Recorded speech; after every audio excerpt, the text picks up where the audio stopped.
o livre-arbítrio ao homem, e o homem tem feito aquilo que ele quer fazer com o livre-arbítrio. Deus não o impede de fazer. Também o homem pode virar-se para Deus e xingar Deus, falar mal de Deus.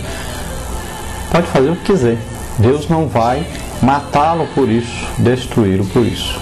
Quando o homem desafia Deus, então Deus aí vem e traz a este homem a revelação de que ele existe. E muitas vezes esse homem então passa por maldições na sua vida, passa por problemas na sua vida, devido a ele ser soberbo, a ele querer ser igual a Deus, e muitas vezes acontecem tragédias na sua vida. Também a pergunta é: por que há tanta injustiça no mundo?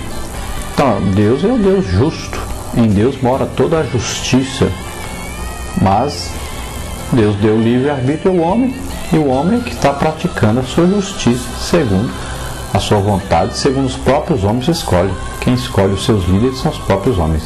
Na pergunta número 5, como a Bíblia denomina a descrença em Deus? Como insensatez, estupidez e absurdo, né? Disse o nécio no seu coração: não há Deus. Salmo 53, 1. Então, nécio, aquele que despreza Deus, as coisas de Deus, que não consegue ver as coisas de Deus, porque não deseja mesmo conhecer a Deus, ele diz: não há Deus. Alguns até com sinceridade, que vive lá, às vezes, por exemplo, o caso do índio que vive no meio do mato, não teve nenhuma revelação assim clara da palavra de Deus para ele, embora a Bíblia afirme que ele tem a própria revelação da natureza, e todos os seres humanos, ele tem em si essa certeza de que Deus existe. Deus colocou isso no ser humano. Um homem é que não procura conhecer esse Deus, não deseja conhecer esse Deus. Porque qualquer pessoa no mundo que desejar conhecer esse Deus, o Criador dos céus e da terra, que ele sabe que na sua consciência está presente, e a própria consciência do homem tem hora que o acusa, tem hora que o absolve, tem hora que ele diz que ele está certo, tem hora que diz que ele está errado.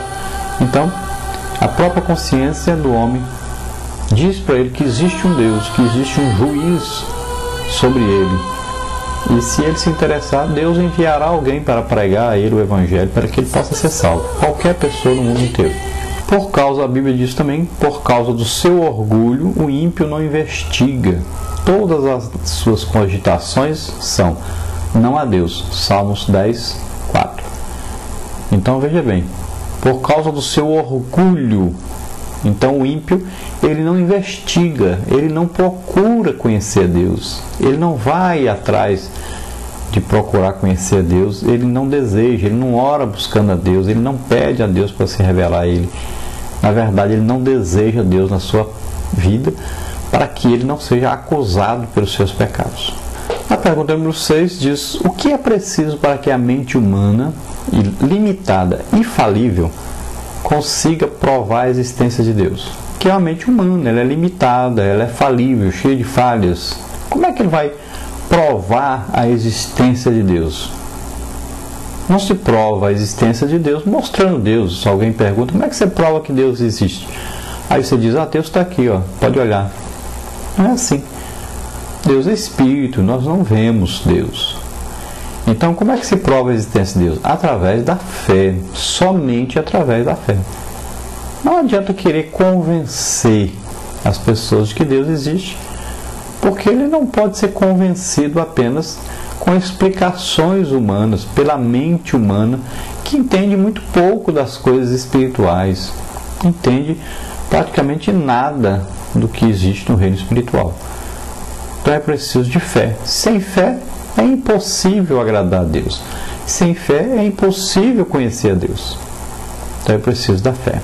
E na pergunta número 7 diz: o homem natural não alcança a mente divina. Ligue a primeira coluna então de acordo com a segunda. Vamos ver aí. Então nós temos aí Deus. E nós vamos ligar aí com: em sua infinitude é incompreensível a mente humana. Revelou-se ao homem através de Cristo. Então, como nós conhecemos mais de Deus, como é mais fácil conhecer a Deus? Através de Jesus Cristo. Deus se revelou ao homem através de Jesus Cristo. Jesus disse: eu estou há tanto tempo convosco e vocês ainda não conhecem Deus? Então Jesus disse: olha, quem me vê a mim, vê ao Pai. Como Deus pensa? Da maneira que eu penso. Como Deus age? Da maneira que eu ajo. Qual é o desejo de Deus? Aquilo que eu desejo. É isso que Jesus disse para os seus discípulos. Então, conhecendo Jesus, nós estaremos conhecendo Deus. Deus se revelou ao homem através de seu Filho, Jesus Cristo, que veio ao mundo para nos salvar. E Ele provou o seu amor para conosco, dando o seu Filho para dar a vida por nós. Agora prove que você ama a Deus. Dê a Ele a sua vida. Entregue a Ele a sua vida. Depois nós temos aí Isaías. O que Isaías disse a respeito disso? Isaías disse: indagou ao povo: a quem, pois, farei semelhante a Deus? Ou com que o comparareis? Então Isaías faz uma pergunta: vocês podem aí alguém fazer alguém semelhante a Deus? Tem jeito de colocar um homem e dizer: esse homem é igual a Deus, semelhante a Deus? Ou então dizer aí: eu vou comparar este homem aqui com Deus. Então o único que pode ser comparado com Deus é Deus mesmo, no caso Jesus Cristo. Depois aí vamos ligar aí o ser humano com essa parte em cima que diz: o ser humano pode até conhecer a Deus através da revelação natural, mas de modo limitado, pois o finito não pode abarcar o infinito. Então, segundo a palavra de Deus, você lê Romanos capítulo 1, que é muito importante para isso, você pode ver que Deus deu ao homem revelação de que ele existe, através até da própria natureza. Então, em Romanos capítulo 1 diz que Deus se fez conhecer. Você, por exemplo, se você pegasse uma árvore, pegar uma semente e colocar sobre uma mesa, e de repente essa semente crescer e virar uma árvore e produzir fruto, você vai dizer que é um milagre. Como é que aconteceu isso? Eu tinha aqui uma sementinha, de repente essa semente cresceu, virou uma árvore, produziu fruto, e dentro do fruto tem semente. Então isso seria um milagre por causa do tempo. Você acharia que era um milagre. Mas Deus faz isso o dia inteiro, lá na natureza. Então aí crescendo árvores, produzindo. Se você olhar para o ser humano, não tem como o próprio homem produzir um outro ser humano igualzinho, se não for através das próprias células do ser humano. Não tem jeito do homem pegar, por exemplo, aí uma folha, pegar aí uma semente de abacate, misturar tudo e fazer um homem. Não, ele só faz o homem a partir do próprio homem. Isso é uma criação de Deus. E mesmo que o homem pudesse reconstituir todo o ser humano, um corpo, quem colocaria nesse corpo a alma? De onde iam tirar a alma para colocar nesse corpo? Como colocaria um espírito nesse homem? De onde iam buscar um espírito para colocar nesse homem? Só Deus pode fazer isso. Por mais que o homem deseje fazer alguma coisa, o homem só consegue atingir o reino material. Ele não conseguiria atingir o reino imaterial e colocar nesse homem para ele viver na terra. Então quem dá a vida é Deus. E o homem só conhece de Deus aquilo que Deus revela a ele. Até onde Deus revela. A partir daí, pertence a Deus.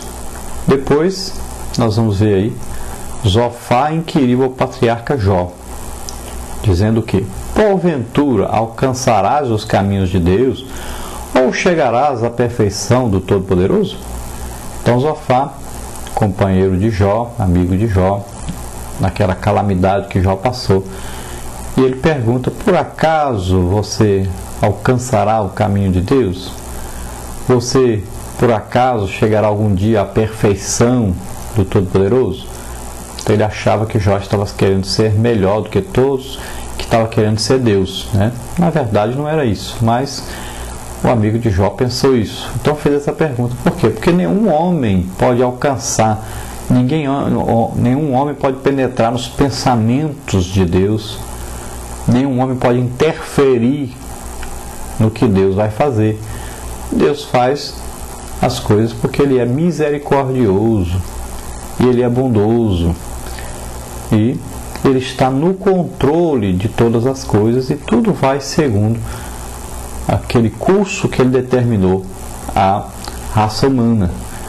Tem um fim para tudo, existe um limite para tudo, e Deus vai então conduzindo, Ele vai governando, mesmo sem o homem saber, mas Ele está no controle. Na pergunta número 8, diz: por que o ser humano tem dificuldade de crer em Deus? Então, por que